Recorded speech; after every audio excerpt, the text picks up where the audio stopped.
En un mundo lleno de violencia, tristeza y enfermedad, siempre hay una respuesta. Clama a mí y yo te responderé, dice el Creador. El Tabernáculo de la Fe presenta un mensaje de esperanza.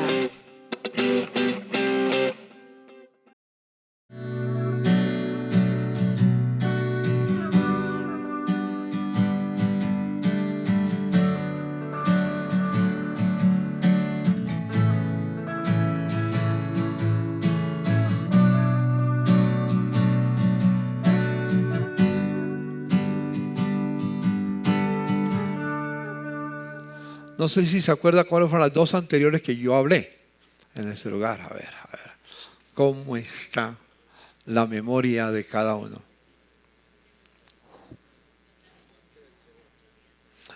Vencedores, primera, hace 20 días, más que vencedores. ¿Y la segunda, hace 15 días? Bueno, la penúltima, la última que prediqué, el Dios de lo imposible. ¿Sí? Vencedores y el Dios de lo imposible. Siguiendo con ese pensamiento, voy a hablar acerca, iniciamos una serie hoy, de la importancia de conocer a Dios. Porque hablamos de Dios, pero la pregunta es, ¿lo conocemos? ¿O solamente hemos oído hablar de Dios y nos imaginamos que Dios existe? Es natural.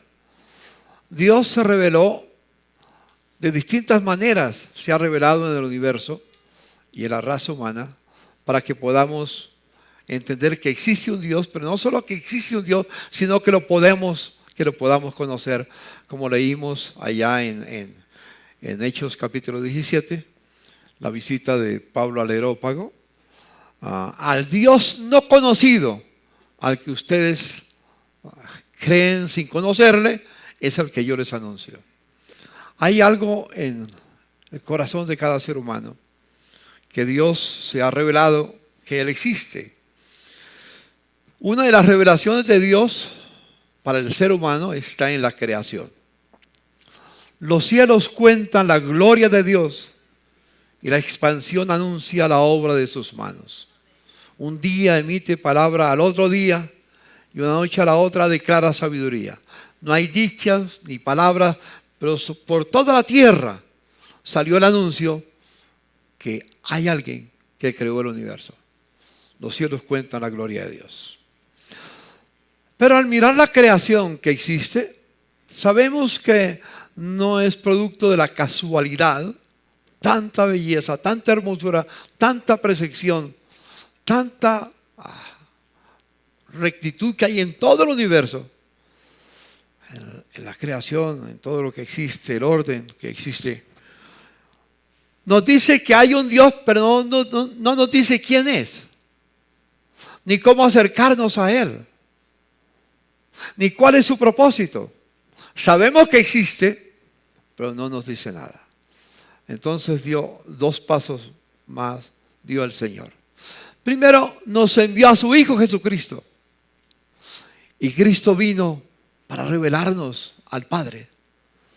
Él dijo, el que me ha visto a mí, ha visto al Padre que me envió.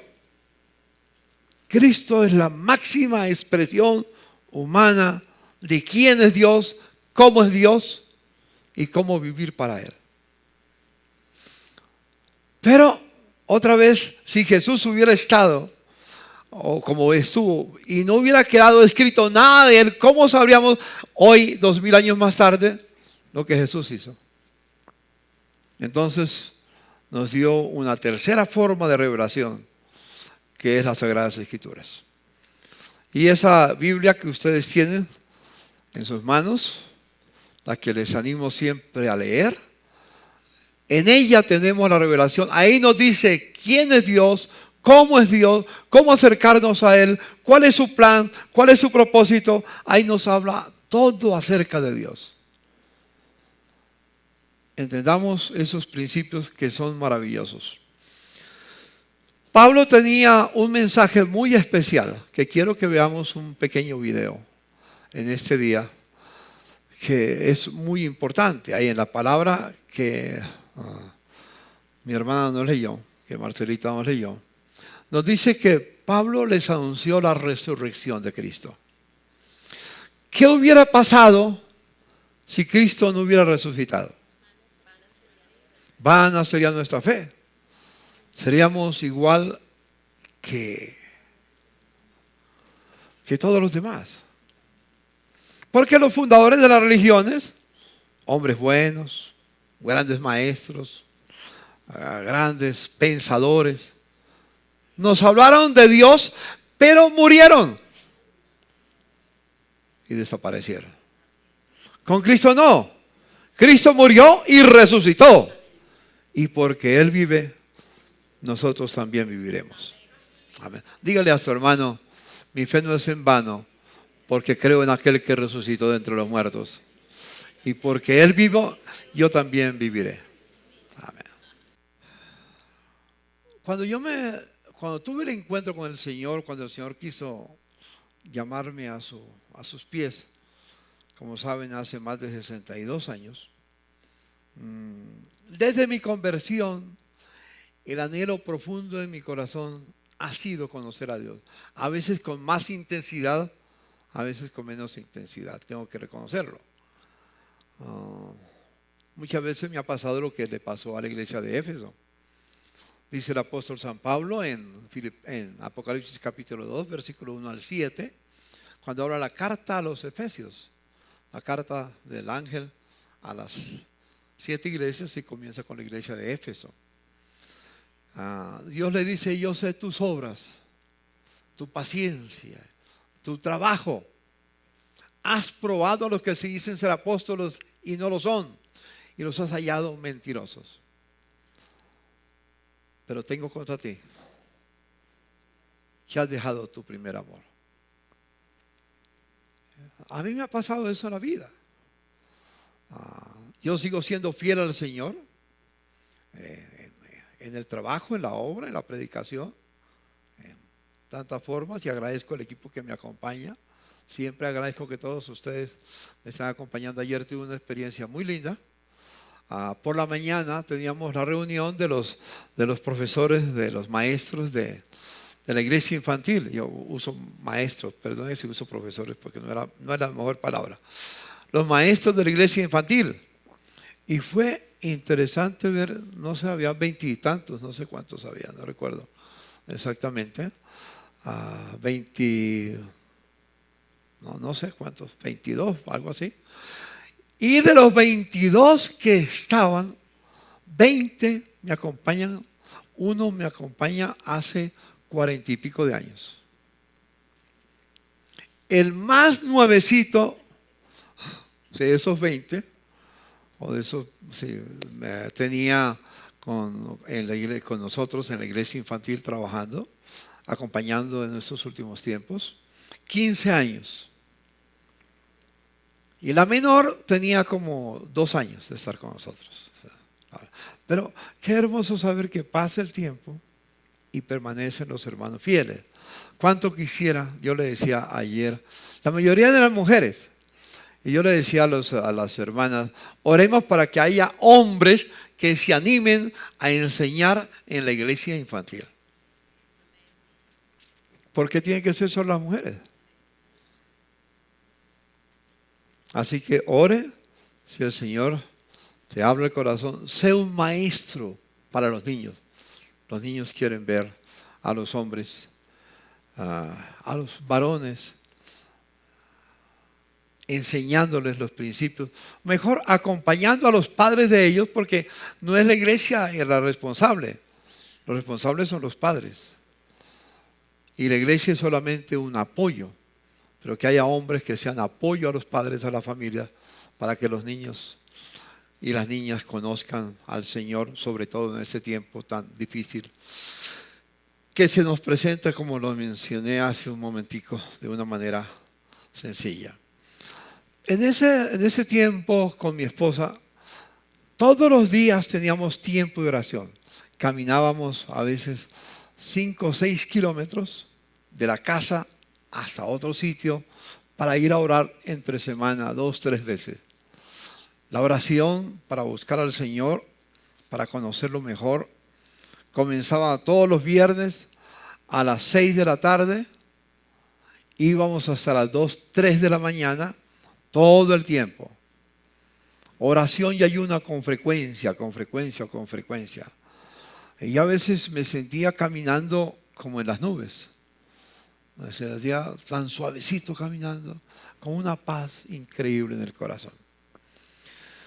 Tenía unos 4 años a caminar con Cristo. Me sentía muy bien. Y como dije, sentía mucha paz. Y pasé la experiencia más difícil que ha tenido que pasar en ese momento.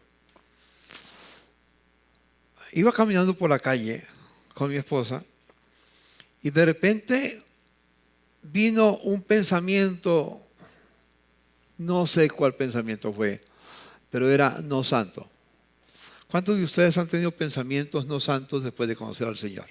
A ver, levanten la mano. No me digan a mí solo pecador, ¿no? Sí. Hemos tenido pensamientos no santos después de conocer al Señor. Muchos. Y de repente le di cabida al pensamiento. Y cuando le di cabida al pensamiento, sentí que algo salió de mí. Y no tuve más paz. Porque el Espíritu Santo es sensible. El corazón del hombre fue creado para ser habitación y morada del Espíritu Santo. Y el Espíritu Santo no puede vivir a la vez en un corazón que está dividido, que está miti, dijéramos, ¿no? Miti para él y miti para el mundo, para no decir que para el otro. ¿Sí? No, Dios no quiere corazón dividido. Dígale a los hermanos, Dios no quiere corazón dividido. Tuve que irme a ayunar y a orar y a pedirle perdón al Señor porque había permitido un pensamiento. Solamente el pensamiento, no acciones. Solamente el pensamiento, nada más. Fue una experiencia difícil. Y en esos 62 años que he caminado con el Señor, no puedo decir que todas las veces ha sido de búsqueda del Señor. Muchas veces me ha pasado lo que le pasa a ustedes. Voy a ver si estoy equivocado. Estoy más preocupado por el Señor, por la obra del Señor, que por el Señor de la obra. Una cosa es la obra del Señor, otra cosa es el Señor de la obra. Nuestra vida completamente debe de estar enfocada en el Señor, no en la obra. Si estamos enfocados en el Señor, estamos enfocados en la obra. Pero uno puede estar enfocado en la obra y no en el Señor. Otra vez confieso mi pecado. ¿Cuántos son pecadores conmigo? La verdad, nos pasa eso. No porque hagamos nada malo, bueno todo, tal vez unas cosas mejores que otras, pero no tenemos ese pensamiento permanente en nuestro Señor.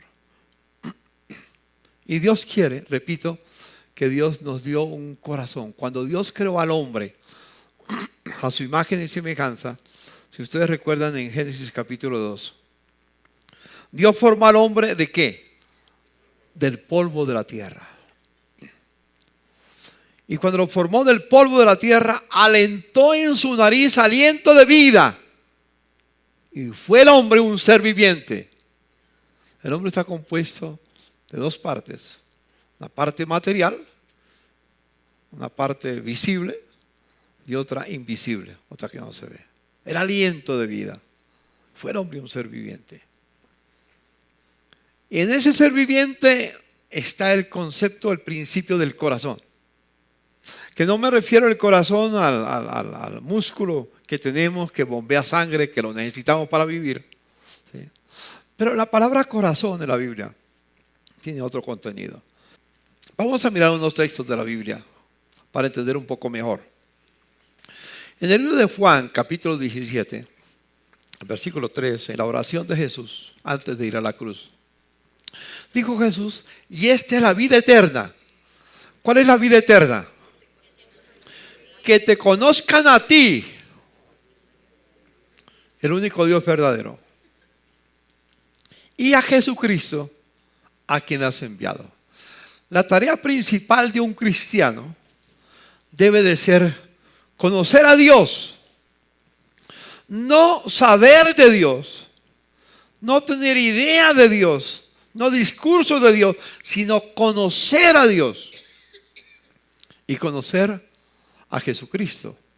Más adelante, el versículo 6 y 7 dice, a los que me diste del mundo, dice el Señor al Padre, se refiere a los apóstoles que estaban en ese momento, les he revelado quién eres. Eran tuyos, tú me los diste, y ellos han obedecido tu palabra. Ahora sabe que todo lo que me has dado viene de ti. Una persona que conoce a Dios, ¿qué hace? A ver, ¿qué hace una persona que conoce a Dios? ¿Qué hace? Obedece la palabra de Dios. Yo no puedo decir que conozco a Dios y no obedezco la palabra. Si yo conozco a Dios, voy a obedecer su palabra. Luego más adelante, al terminar, en el capítulo 17, Jesús dijo estas palabras. Padre justo, aunque el mundo no te conoce, yo sí te conozco. Jesús sí lo conocía. Y estos, los discípulos, y todos ustedes y nosotros, reconocen que tú me enviaste y yo les he dado a conocer quién eres. Y seguiré haciéndolo. Y una vez que conocemos a Dios y seguimos haciéndolo, ¿cuál va a ser el resultado? El amor con que el Padre amó a su Hijo estará en nosotros y nosotros estaremos en Él. Es decir, uno no, si quiere conocer qué es amor, tiene que conocer a Dios. El amor que el mundo nos ofrece no es el amor de Dios. El amor de Dios es muy diferente y de eso hablaremos. Los que quieran profundizar en ese amor, les doy un capítulo para que lo lean, anótenlo en sus notas, aunque seguro que muchos lo han leído varias veces. Es 1 Corintios capítulo 13. 1 Corintios capítulo 13. Así que teniendo eso en mente, yo debo decir que los que somos de Cristo debemos tener siempre ese anhelo. ¿Cuál anhelo? Conocer a Dios. Conocer a Dios.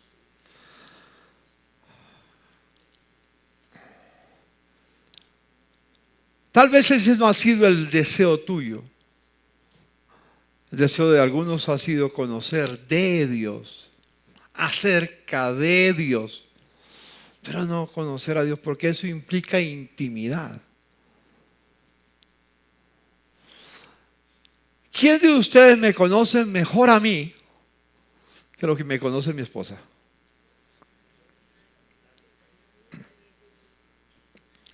Algunos más cerca, como Manuel.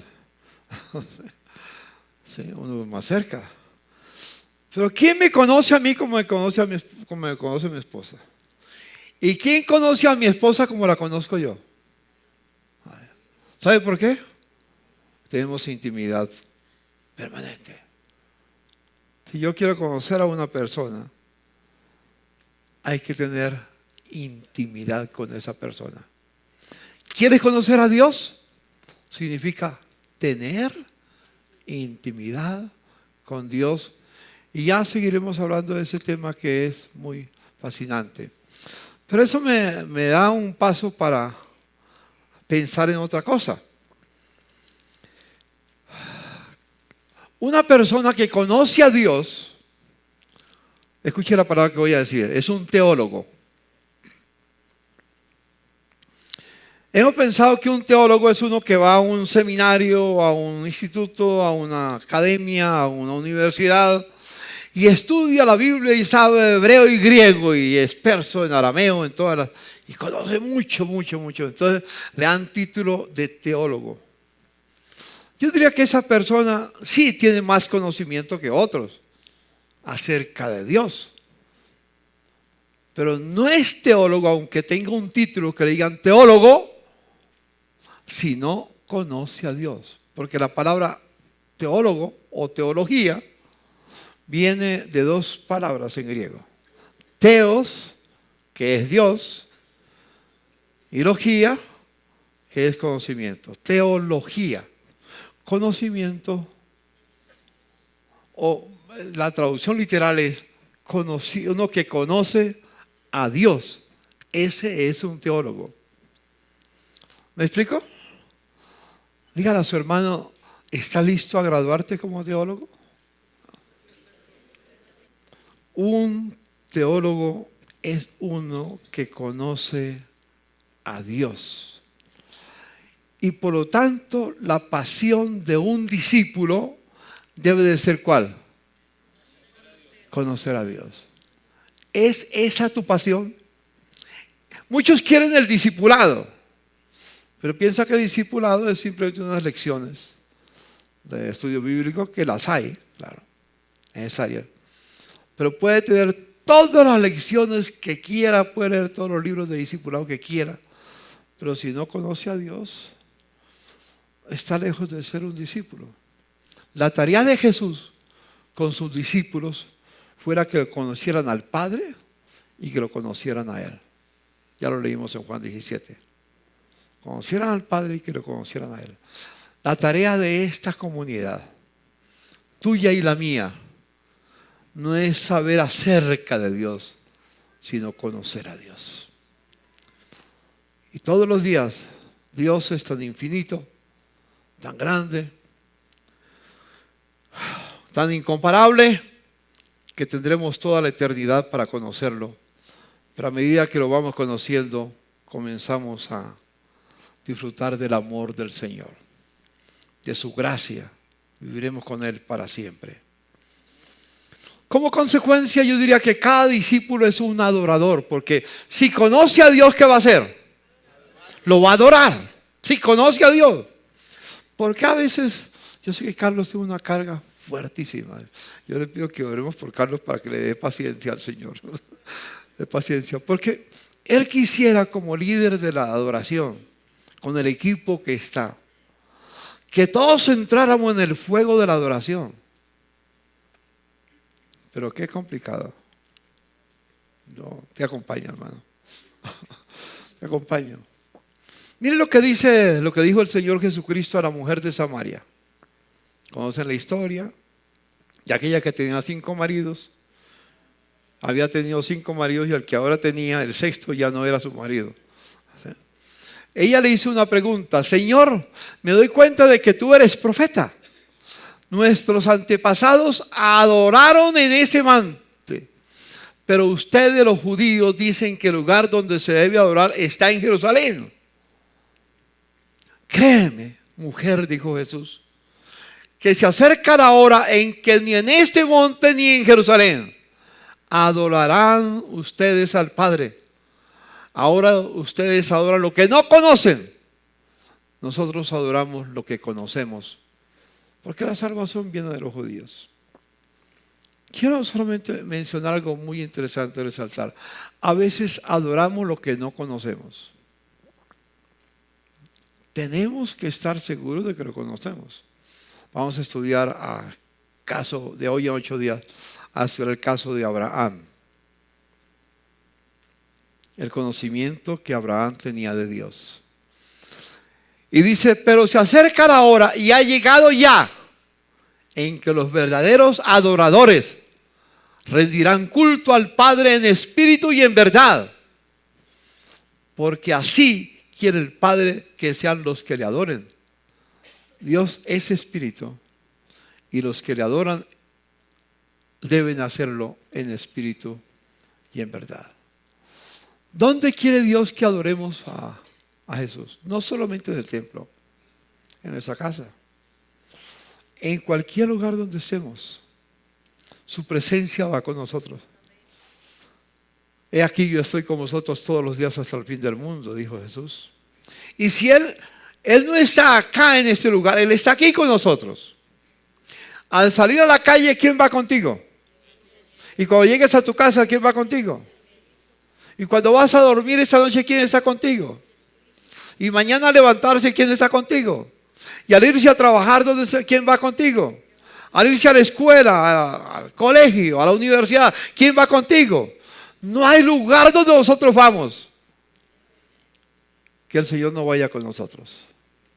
Y siempre en nuestro corazón debe de haber una actitud de adoración. Cuando hay esa actitud de adoración, no hay cabida para que el enemigo entre a hacer lo que quiere con nuestras vidas. Hay que reconocer que cuando fallamos, no lo hacemos con la intención tal vez de fallar, pero sí ha habido un problema, que nos hemos olvidado que Dios está ahí donde nosotros estamos. No hay lugar donde podamos escondernos. ¿A dónde huiré de tu presencia?, dice el salmista. En ninguna parte. ¿Me comunico, hermanos? En cualquier lugar está el Señor y lo debemos adorar. Y claro, mucho más cuando la familia de Dios se reúne para rendir culto. Mucho más en este lugar. Este lugar debe estar siempre lleno de la presencia del Señor. No porque Él esté aquí en el sitio, sino porque Él viene con nosotros.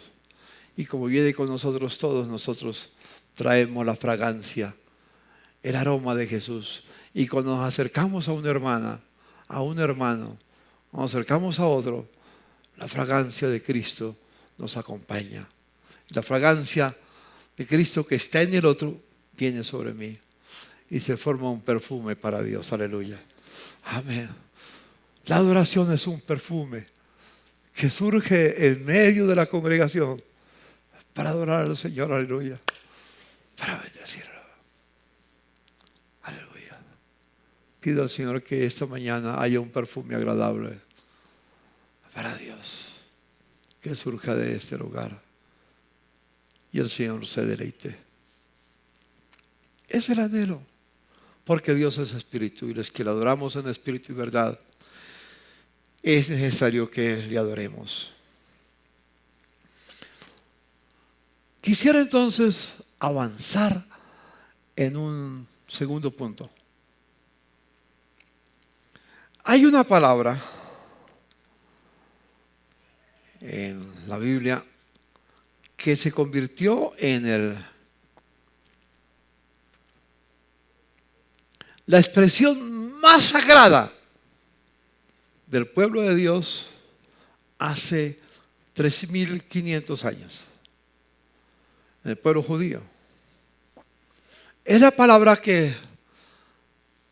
la expresión que se pronuncia como Shema Israel. Shema Israel. ¿Cuándo surge esa expresión en la Biblia? Surge después de que Dios dio los 10 mandamientos al pueblo de Israel allá en el Sinaí.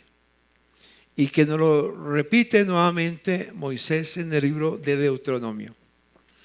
Si ustedes leen el capítulo 5 de Deuteronomio, van a ver que ahí están los 10 mandamientos que el Señor le dio a Moisés, solo que Moisés los repite ahí para que Israel no se le olvide. Los 10 mandamientos al pueblo de Israel. Después, cuando llega al capítulo 6 de Deuteronomio, nos dice algo muy interesante. Mire, dice, en Deuteronomio 6, del 1 al 3, dice: estos son los mandamientos, preceptos y normas que el Señor tu Dios mandó que yo te enseñara para que los pongas en práctica en la tierra que vas a tomar posesión. Es interesante, hermanos, que nos habla de varias cosas. Mandamientos, estos son los mandamientos, dice, estos son los mandamientos. ¿Qué es un mandamiento? Un mandamiento es un mandato, es una orden. Pero luego dice estatutos. ¿Qué es estatutos? En este caso en la Biblia es poner en vigencia el mandamiento, no solamente saberlo, sino vivirlo. ¿Y qué es decreto? Reconocer la autoridad de aquel que lo dio. Por eso habla de estatutos, de mandamientos, estatutos, preceptos, normas que el Señor nuestro Dios nos dio. Que yo te enseñara para que los pongas ¿en qué? ¿Cuántos de ustedes al leer aquello que está allá, que es un resumen solamente, lo hicimos para que pudiera caber todo y lo puedan leer fácil? Hicimos una síntesis. ¿Cuál es el primer mandamiento? No tengas ningún otro Dios aparte de mí. ¿Cuál es el segundo mandamiento? No te hagas ninguna imagen, clase de ídolo ni imagen, ¿no? Ninguna clase de ídolo ni imagen. Tercero, no hagas mal uso del nombre del Señor tu Dios. Cuarto, acuérdate de guardar el día de reposo. La segunda tabla dice, ¿qué dice? Honra a tu padre y a tu madre. El sexto mandamiento que dice, no cometas asesinato, no mates. Así sea el niño o niña que no ha nacido, que está en el vientre de la madre, Dios dice, no lo mates porque es una persona. Y luego dice, no cometas adulterio. Y Jesús lo amplió, dice, cualquiera que mira a una mujer para codiciarla, ya adulteró con ella en el corazón. Luego sigue diciendo, no robes. Como uno alcanza a ver desde allá, yo les digo, el noveno es, no des falso testimonio contra tu prójimo. Y el décimo, no codicies cosa alguna de tu prójimo, es decir, no codiciarás. Esos son los mandamientos que Dios dio, que debemos de reconocer, que tenemos que ponerlos en vigencia, vivirlos en otra palabra y reconocer la autoridad del que nos lo dio. Luego sigue diciendo, para que durante toda tu vida, si yo los guardo, si yo los obedezco, si yo reconozco la autoridad del que los dio, para que durante toda tu vida, tú y tus hijos y tus nietos honren al Señor tu Dios. Cumpliendo todos los preceptos y mandamientos que te doy para que disfrutes de larga vida.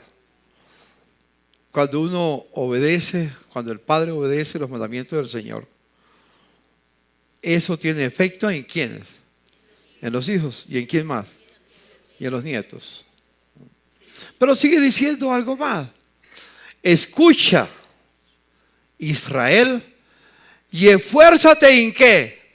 En obedecer. Sé que no es fácil obedecer los mandamientos de Dios, pero requiere esfuerzo, requiere decisión, requiere compromiso. El pueblo que conoce a Dios, dice Daniel, se esforzará y hará y actuará. El pueblo que conoce a Dios, eso dice ya en Daniel capítulo 11, verso 32. Esfuérzate en obedecer, así te irá bien. Y serás un pueblo muy numeroso en la tierra, donde abundan la leche y la miel, es decir, la abundancia, tal como te lo prometió el Señor tu Dios, el Dios de tus antepasados. Y luego llegamos al verso clave. Escucha, Israel, el Señor nuestro Dios es el único Señor. Ese es el Shema Israel. Shema Israel, Adonai Eloheinu, Adonai Echad. Esa es la expresión que nosotros cantábamos aquí también. Carlitos, a ver si esta se la enseño para que la cantemos. ¿Sí? Shema Israel, Adonai Eloheinu, Adonai Echad. Shema Israel, Adonai Eloheinu, Adonai Echad. Shema Israel, Adonai Eloheinu, Adonai Echad. Shema Israel, Adonai Eloheinu, Adonai Echad. Ahora en español. Oye, escucha Israel, el Señor nuestro Dios, el Señor nuestro Dios, uno es. Escucha Israel, el Señor nuestro Dios, el Señor nuestro Dios, uno es. Escucha Israel, Señor nuestro Dios, Señor nuestro Dios, uno es. Escucha Israel, Señor nuestro Dios, Señor nuestro Dios, uno es. Esa es la expresión. No hay sino un solo Dios en el universo, y ese es el que hizo los cielos y la tierra, el que nos amó de tal manera que envió a su Hijo Jesucristo para morir por nosotros en la cruz del Calvario, para que todo aquel que en él crea no se pierda, mas tenga vida eterna. Es el que honramos, es el que adoramos, es el único Dios. Shema Israel, escucha Israel, nuestro Dios es el único Señor. Los judíos, los ortodoxos, los que practicantes, siempre llevan esto en su mente. Lo escriben en los postes de su casa. Hablan de ellos a sus hijos. Siempre lo tienen en mente y oran al levantarse. Dicen, Shema Israel, el Señor nuestro Dios, el Señor uno es. Y al acostarse, se acuestan con ese pensamiento en su mente. El Señor nuestro Dios, el Señor uno es. Siempre están pensándolo. He escuchado a un rabino hablar del tema y decía estas palabras aquí interesantes. Decía, yo les quiero dar un ejemplo, porque ustedes me preguntan, ¿y por qué nosotros siempre estamos pensando en escucha Israel, el Señor nuestro Dios, el Señor uno es?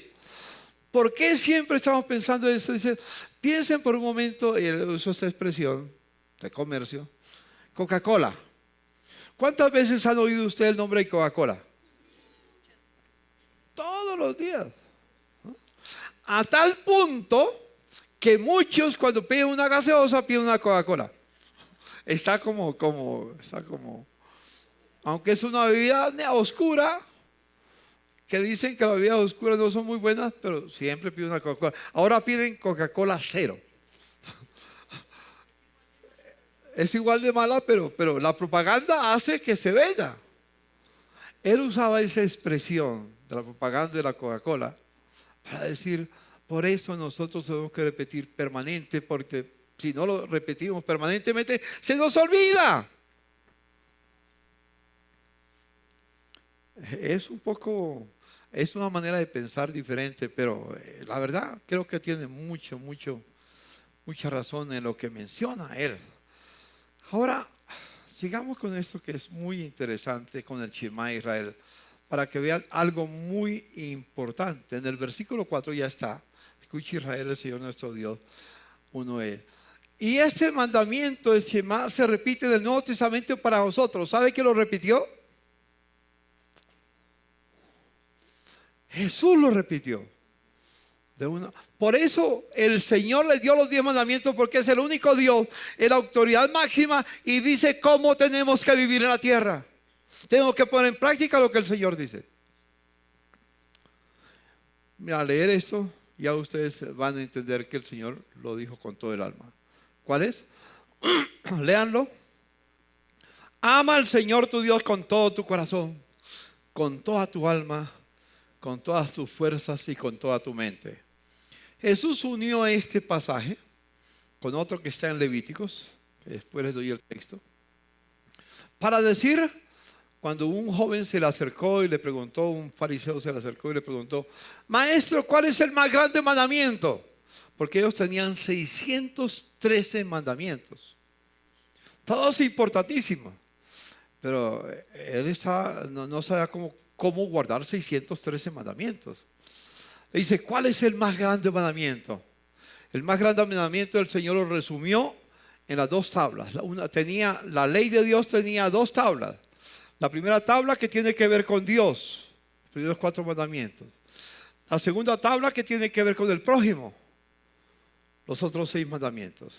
Entonces Jesús los unió diciendo, el más grande mandamiento de todos es amarás al Señor tu Dios con todo tu corazón.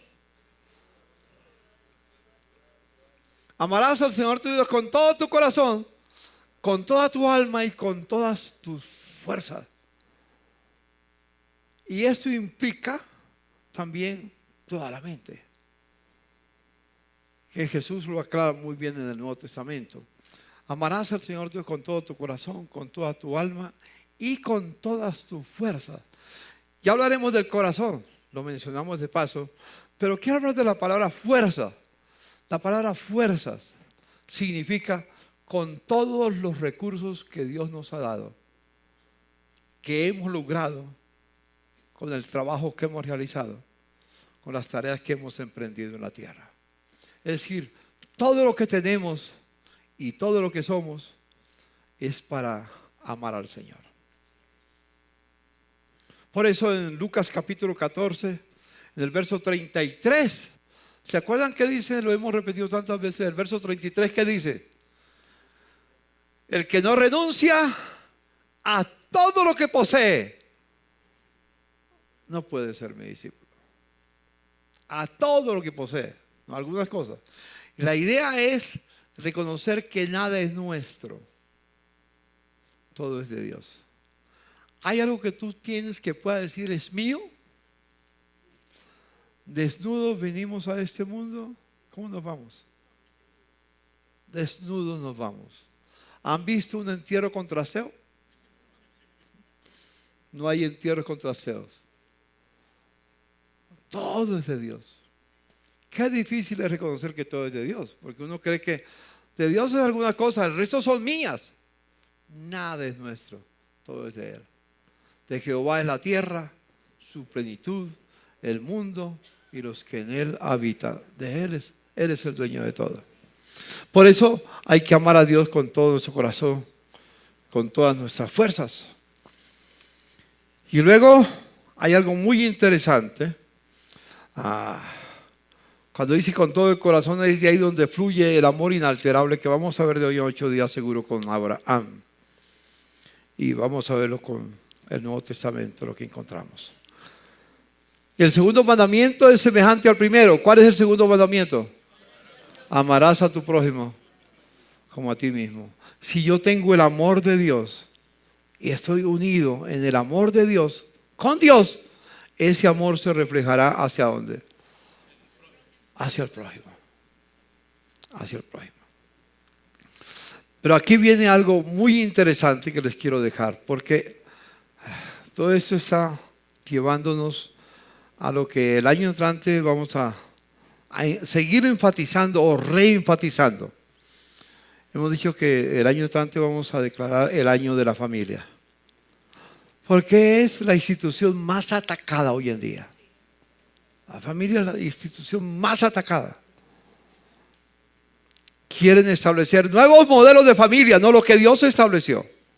Bueno, ese es otro sermón para otro día. Pero esa es la entidad más atacada.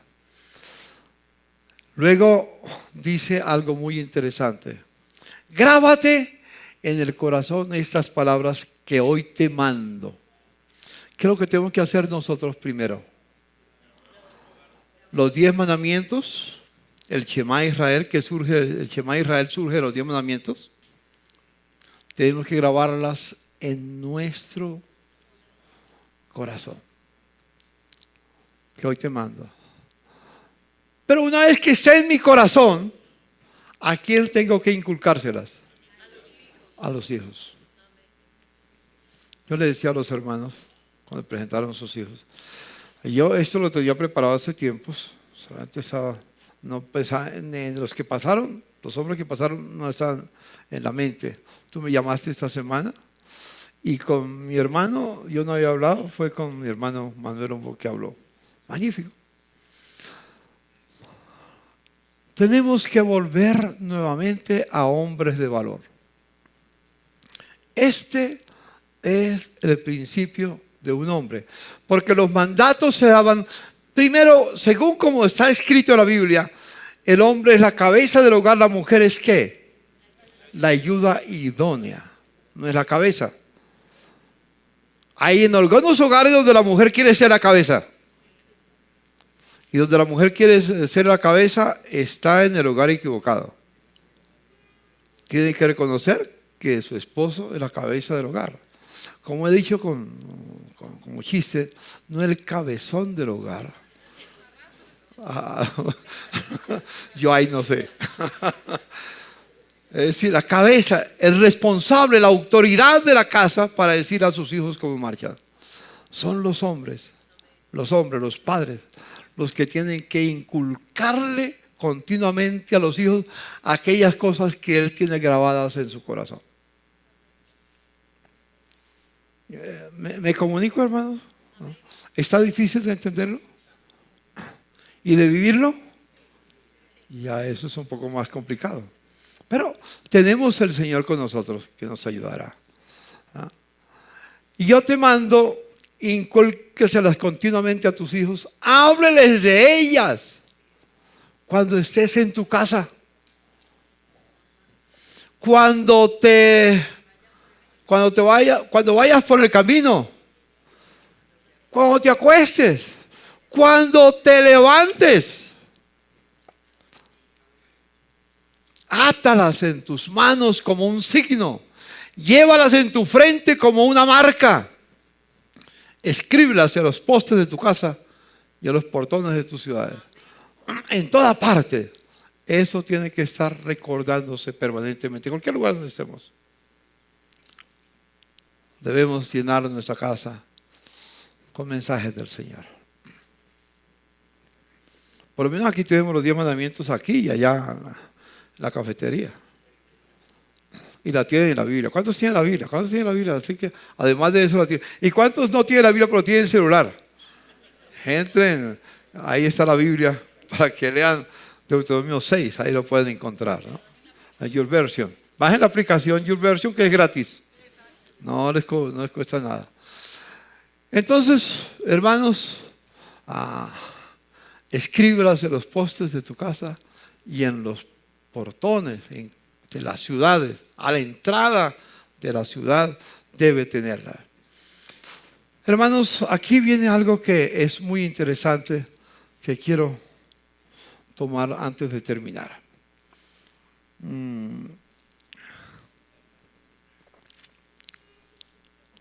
Nosotros estamos hablando, yo les he hablado de que el año entrante vamos a ampliar el tema de la familia con 2 aspectos importantísimos que se llama el Bat Mitzvah y el Bar Mitzvah. Esa palabra Bar Mitzvah quiere decir el hijo de la ley. ¿Qué significa el hijo de la ley? El hijo de la ley significa que un padre le enseñó a sus hijos con su vida y con sus palabras la importancia de vivir los 10 mandamientos. Y su niño aprendió no por lo que el padre le dijo o la madre le dijo o la escuela le dijo o los amigos le dijeron, sino por lo que vio en su padre encarnado. ¿Cómo puede un hijo vivir lo que el padre le exige, pero que no vive? Ese es un reto grande para cualquier hombre. Para mí es un reto, ha sido un reto completamente. Pero en ese reto está la felicidad de encontrar. Y vamos a tener la enseñanza, vamos a tener reuniones muy especiales, vamos a tener cineforos para enfatizar con la película Reto de Valientes. Queremos que los hombres vengan principalmente, si bien las mujeres bienvenidas, pero especialmente los hombres con hombres de valor, para tener una videoconferencia, ¿no? ¿Cómo se dice? ¿Video qué? Un foro especial, con la película y con la participación de todos. Y vamos a tener el arte de ser padres, la otra. Y también vamos a tener Fireproof, a prueba de fuego para matrimonios. Y vamos a tener varias películas que vamos a tener con el centro de pensamiento. En ese lugar allá vamos a ir por grupos trabajando. Y vamos a tener en todo lo que mencioné, vamos a tener un fin de semana para recordar, donde las parejas van como parejas a algún lugar donde tendremos preparado para pasar un fin de semana y celebrar su compromiso con el Señor.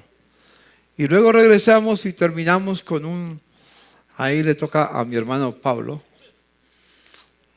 terminar con una renovación de votos matrimoniales. Amén. ¿Se acuerdan qué pasó con Jesús cuando tenía 12 años de edad? Fue llevado al templo. Mire, yo creo que está aquí en la pantalla. No sé. Cuando Jesús tenía 12 años de edad, cuando cumplió 12 años, fueron allá, según era la costumbre, allá a Jerusalén. Al cabo de 3 días, lo llevaron a los 12 años de edad para presentarlo ante el templo. Y luego, al cabo de 3 días, ellos se habían ido y los padres regresaron porque no iba con ellos. ¿Dónde encontraron a Jesús? Lo encontraron en el templo. 3 días en el templo, sentado entre los maestros, escuchándoles y haciéndoles preguntas. Y todos los que le oían se asombraban de su inteligencia y de su respuesta. ¿Qué había hecho José con Jesús durante esos 12 años? Le había enseñado, porque él se hizo hombre y tenía que crecer como hombre. Y su padre, José de Arimatea, se encargó de levantar a su hijo en los principios divinos. Y a los 12 años lo llevó para celebrarlo, para presentarlo como un hijo de la ley. A los 12 años. Y después no sabían cómo responder a esas preguntas que él les hacía. Y se admiraban por la inteligencia que tenía. El mundo se va a admirar de tus hijos y de mis hijos. Cuando los vean responder con sabiduría, vivir con sabiduría y ser modelo a las próximas generaciones. Vamos a levantar próximas generaciones que honren y glorifiquen a Dios. Diga, vamos, levántele un aplauso al Señor bien fuerte. Vamos a levantar generaciones. Aleluya. Que aman a Dios y respetan a Dios. Qué hermoso. Por eso quiero que haya hombres apoyando en la iglesia infantil para que acompañen a las mujeres en ese proceso. Gracias una vez más a las mujeres que están trabajando. Bueno, hay mucho para seguir hablando en la palabra del Señor, pero voy a ir terminando en esta mañana. Porque después de que se hacen los niños el bar y el bat mitzvah, los jóvenes, los adolescentes, que hacen el bar y el bat mitzvah, se hace la reunión de bendición de los padres a los hijos. Lo que se llama el bar baraká.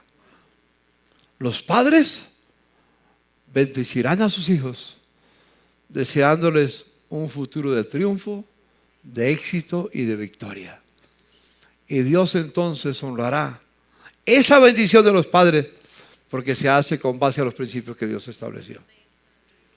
La bendición de los padres a los hijos tiene valor si está conforme a lo que Dios ha establecido. Porque Dios siempre bendice su palabra. Dios siempre bendice sus caminos. Y voy a terminar, hermanos míos, leyendo un pasaje de la palabra del Señor en conclusión. Deuteronomio 11, 23 al 28. Entonces, el Señor expulsará del territorio de ustedes a todas las naciones.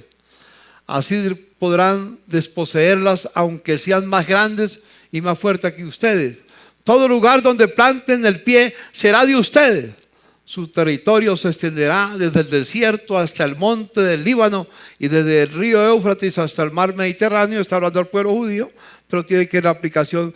Todo lo que pise la planta de un cristiano, de un lugar cristiano, Dios le va a dar autoridad sobre ellos. Nadie podrá hacerle frente.